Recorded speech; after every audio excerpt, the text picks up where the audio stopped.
Double column tie cu ușurință poate fi folosit și ca un futomomo rapid. Nu este la fel de confortabil ca un futomomo normal pe care îl începem cu un single column tie de pe gleznă, dar merge la fel de bine atunci când ne grăbim.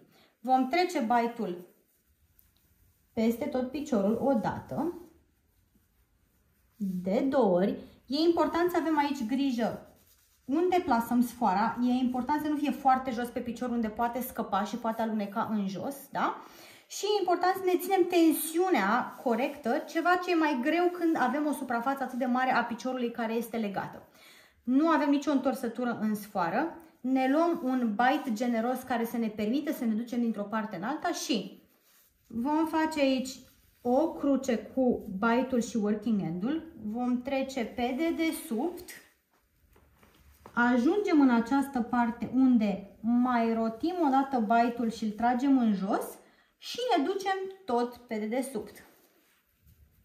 În partea aceasta vedeți că bite-ul e acum în jos, va trebui să-l trecem în partea de sus ca să-l putem lega de această sfoară. Deci, trecem cu el în partea aceasta ca să avem poziția corectă pentru a face nodul și punem un nod,